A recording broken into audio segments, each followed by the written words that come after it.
Okay, this is a lecture on trade. I'm doing this one more time. The last two lectures I'm going to redo. So we're going to talk about, this is Professor Makimura, sorry, for History 201. We're going to talk about world trade after World War II. So world trade before World War II was very robust. Sorry, world trade before World War One was very robust. And World War One actually put a big dent on that. And then after the war, it kind of recovered. And then 1929, the Great Depression and the bloc economies completely destroyed world trade. So after that was all destroyed, starting after World War II, a new global trade order began. Now, the interesting thing about this new global trade that began after 1945 is that unlike the one before 1914, this trade was primarily a trade between advanced developed countries. So there was now not as much trade between the colonies and the metropolises, the home countries, the mother countries. That trade dwindled, and instead the trade became big between the advanced capitalist countries. This is very different, right? Before World War One, all these countries had colonies because they wanted to get the raw material from the colonies and to sell their goods to the colonies. So there was this very strong north-south trade, right? The trade between the mother countries and the colonies. After World War II, this north-south trade got very, very minor, and the big trade was between the north-north trade, trade among the wealthy capitalist countries. And this is because of the massive changes in the economy. One of the reasons why countries needed colonies in the first place was because they paid the capitalist countries like Britain and France paid their workers so little, they treated their workers so badly that the workers couldn't buy all the stuff that the factories made. So the stuff that the factories made had to be shipped to the colonies so that the people in the colonies would buy the extra stuff. But World War I and World War II has transformed the economies of the Western world and of Japan as well, so that these countries now are treating their workers a lot better. When they treat their workers a lot better, the workers can now then just buy all the stuff that their factories make. So now there's almost no need for these advanced capitalist countries to sell their goods to the former colonies, these countries becoming independent and starting in the 1950s and continuing so up until the 1970s. So there is minimum trade between the advanced capitalist countries and the former colonies. And there's lots of trade between the capitalist countries because now these workers, now that they have the money, not only are they buying stuff that's made in their own countries, they're also trying to buy stuff that's made in the countries that they're allied to. So if you are in Japan and you want to buy American goods, or if you are in America, you might be interested in like French goods, right? So that's what's going on. That's the big trade, and more trade of that happens because they're richer, and if they can trade more, they'll trade. They have the money, so they can trade more. So treating the workers better had huge impacts. Starting in the 1990s, however, once the Cold War comes to an end in 1989, this changes. One of the things that happens is that instead of treating your workers better, countries stop treating their workers as well, and they basically screw them over. Why do they do that? They do that because there's no more fear of the Soviet Union. So if there's no more fear of the Soviet Union, then, hey, it's okay, right? If you don't have to fear the Soviet Union, then if you don't have to worry about a workers' takeover, then you can treat your workers a little bit worse than before. So you don't have to keep the pay as high as before. And when the globe basically becomes safe like this, then capitalist factory owners can now move their factories from the places that are safe, their home countries, to places that used to be in danger of being taken over by communists, third world countries. And so places like Southeast Asia, if you're a Japanese company, you might actually move your factories to Southeast Asia where the wages are cheaper. If you're an American factory owner, you might move your factories to China or to Latin America. And if you're European, I guess, you move it to Eastern Europe? Yeah. If you're European, you move it to Eastern Europe where, the wages are cheaper and they make all those goods there. And the factories, the factory owners who are living in the home country, in like Japan, America, or Germany, reap the benefits of cheap wages in Southeast Asia, China, and Latin America, and Eastern Europe. So by 2011, we actually have a fully integrated global economy that is trading between the rich countries, the rich advanced capitalist countries, and between the rich countries and the former colonies or the poorer countries. And so global trade is now back to where it was in 1914. 1914 was the peak of global trade, and since then it went down. But then starting in 1945, global trade began to recover, and it is only recently, in the 2010s, after about 100 years, that we have recovered to the 1914 peak of global trade, and we're living in that world right now. So I'm going to talk about in this lecture about the global trade pattern that existed in 2011. And this is a trade pattern that still more or less exists. And for that, I need to show you this slideshow that I made. So let's now do that. So here it is, global trade patterns of 2011. So we have the data from the World Trade Organization in 2011, and this is the data. All we had was this chart, right? The chart of the origin, where goods are flowing from, North America, South and Central America, Europe. CIS is Community of Independent States, that's former Soviet Union, or Russia, and its surrounding countries. Africa, Middle East, and Asia. Asia includes both China and Japan, so that's why Asia is huge following North America. And the destination are the same places. So here we go. Here is a visual representation of that trade. So if you look at North America is shipping to Latin America $201 billion worth of goods. And it's importing from Latin America $181 billion worth of goods. That's a lot, but that's peanuts compared to Asia. America is exporting $476 billion worth of goods and importing $906 billion of goods from Asia. And it's importing from Europe $500 billion, $480 billion worth of goods, and exporting, offering also $382 billion. Trade with Africa, trade with the Middle East, and trade with Russia is pretty darn small. So we can actually do plus and minus, subtract from more, subtract the lesser from the more, and here's the balance that we get. America is a net importing country. The United States imports more from the rest of the world than they export. So they export more to Latin America than they import, but from the rest of the world, they just import more. And that means that the US is shipping to the rest of the world US dollars. Okay, so here's the next one. This is it. European trade of imports and exports in billions of US dollars. So the same story, this is with Europe at its center. So Europe and America, last time we saw this was 480 to 382. That's the same. But in Europe's case, their big trade is not just with America. Their big trade is also with Asia, 639, 922, and with Russia, $409 billion worth of imports and $234 billion worth of exports. This import from Russia is primarily energy. It's gas and oil. So the net trade from Europe, the net trade from Europe is this. Europe has net exports to America and the Middle East, but net they're importing from Asia and Russia. Right? So Europe is also a net importing country, and not country, region. And what that means is they are exporting, euros. Right? They're exporting their money. So the next is Latin America. The Latin American trade imports look like this. Notice that the Latin American trade imports are much, much smaller in scale than American or European. So, the largest one is between North America and Latin America at 181 and 200. Second largest Asia, 169, 189. Right? 922, 906, 407. It's just huge difference.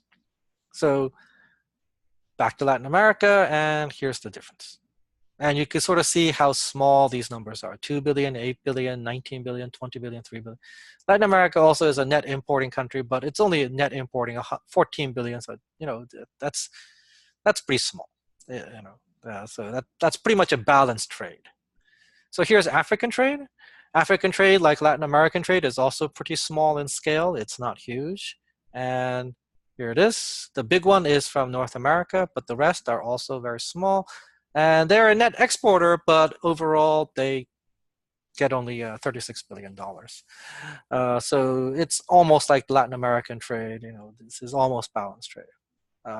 What's happening to most of this positive balance? My suspicion is that a lot of this money that Africa gets from the rest of the world is basically shipped to Swiss bank accounts and to various bank accounts of African dictators, and it's stashed in places like Europe and America and various places. Okay.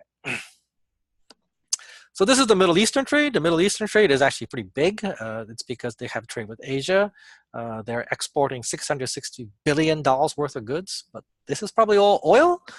They're also exporting 158 billion and 107 billion, and these are probably also oil as well. So net flow here. Middle East is a major net exporter. When you hear about the Saudi princes and other Middle Eastern, oil sheikhs, there you go, right? These guys make huge amounts of money from trade, and they are selling their oil. So, that image is not incorrect. That image is correct. And here's Asian trade. Asian trade is huge with Europe, North America, and with the Middle East. 900 billion, 906 billion, 906 billion, 922 billion, and 660 billion. Right? So positive and negative balances here.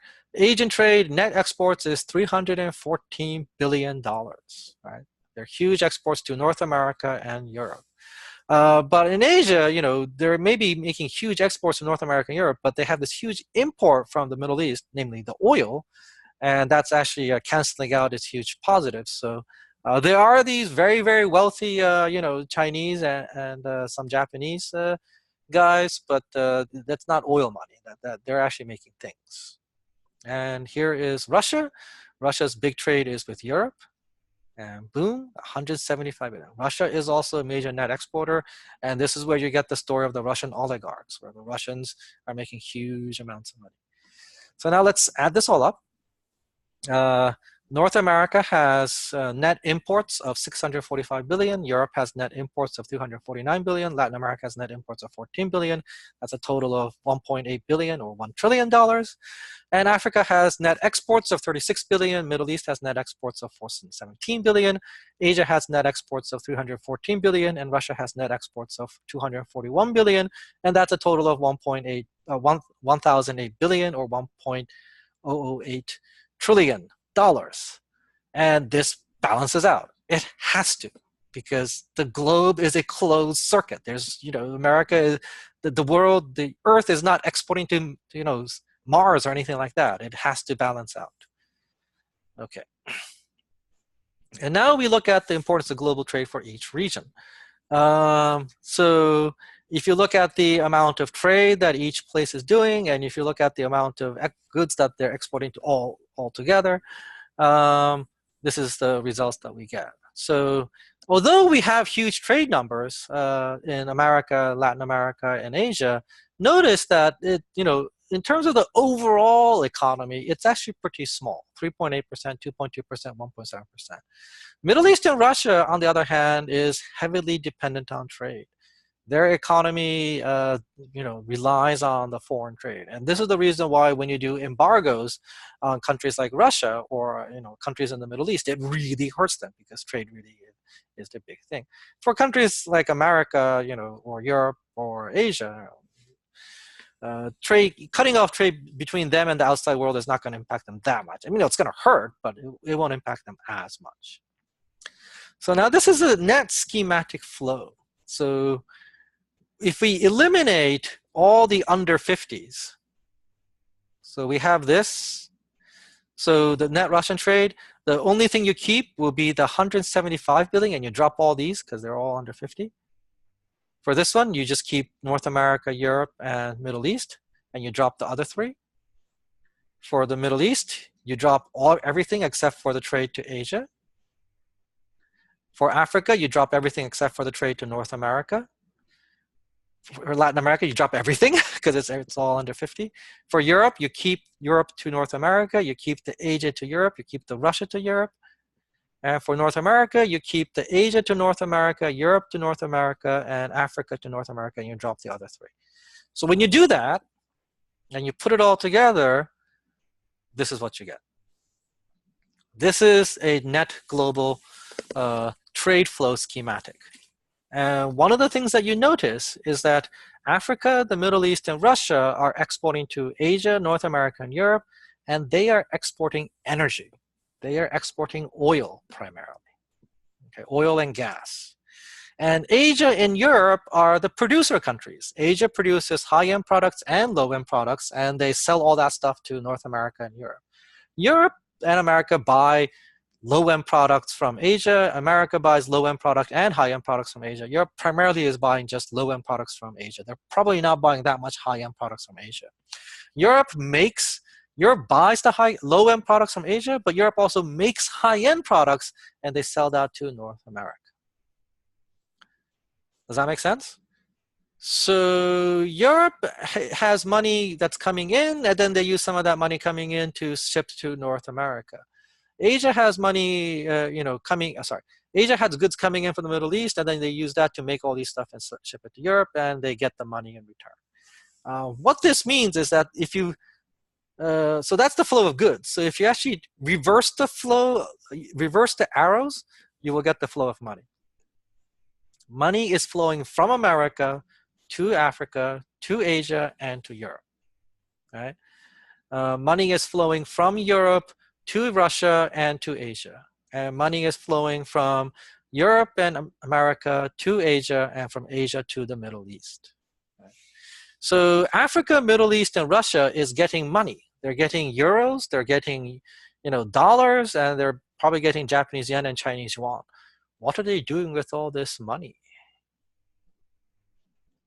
And if you stop for a moment and think about it, if you get money from foreign countries, the only place where you can spend that money is in those foreign countries. So what ends up happening is that the Russian oligarchs buy with those euros and with those pounds nice homes in the center of Europe. So London today, for example, is known to be a city that is full of really, really rich people, rich oligarchs from Russia, and really, really rich people from the Middle East and Asia, basically are buying up the houses in Europe.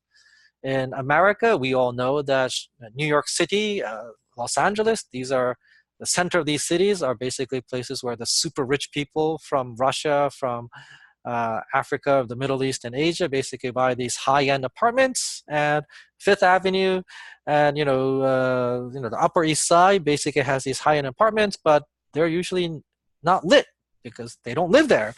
They're in New York for like maybe 10 days out of the year, and for those 10 days, they have their apartment in New York City.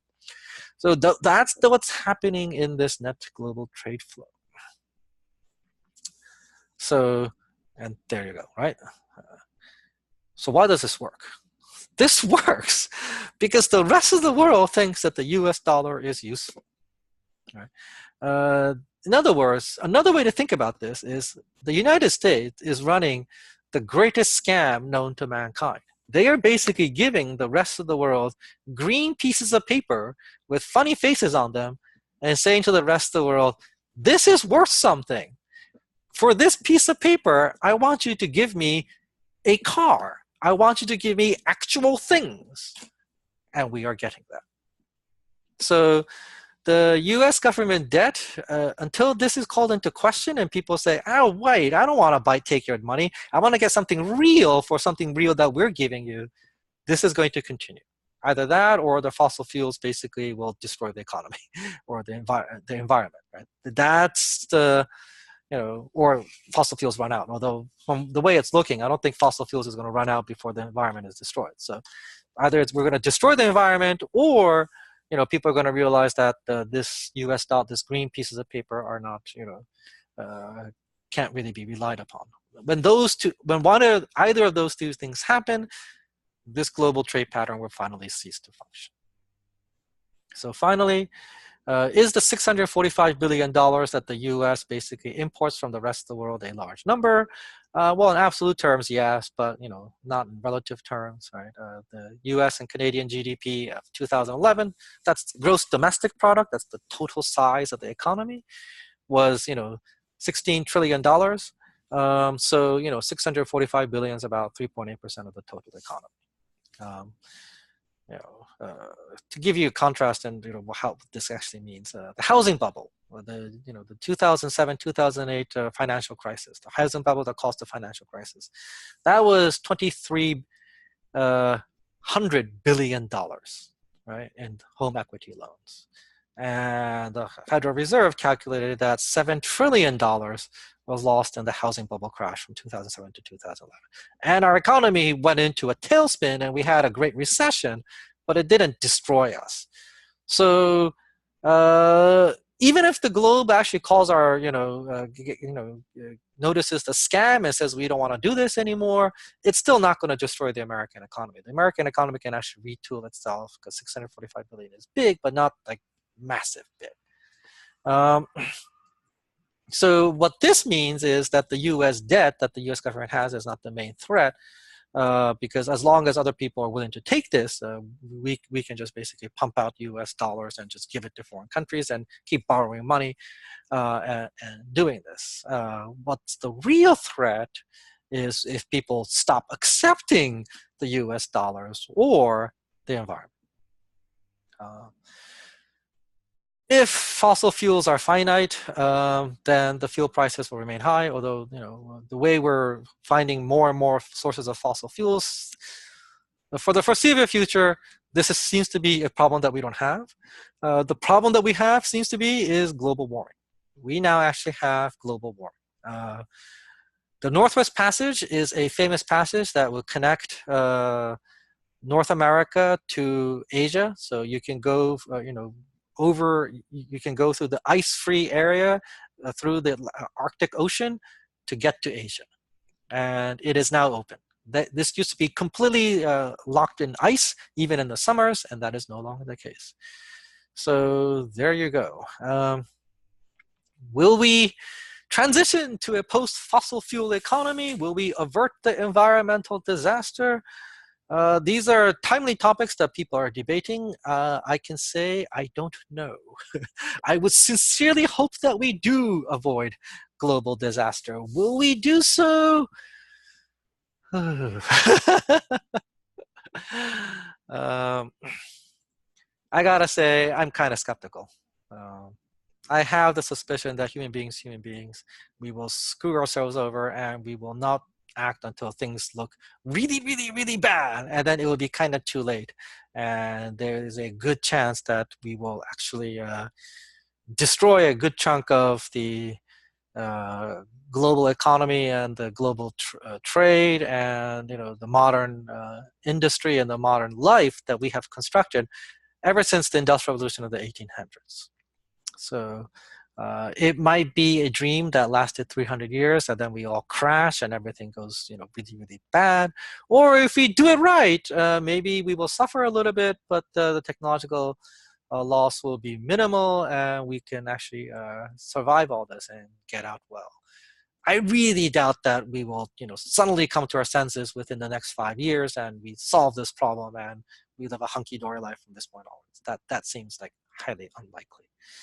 So that's where we're going to end our lecture series on History 201. It ends on a kind of a down note. I'm sorry about that.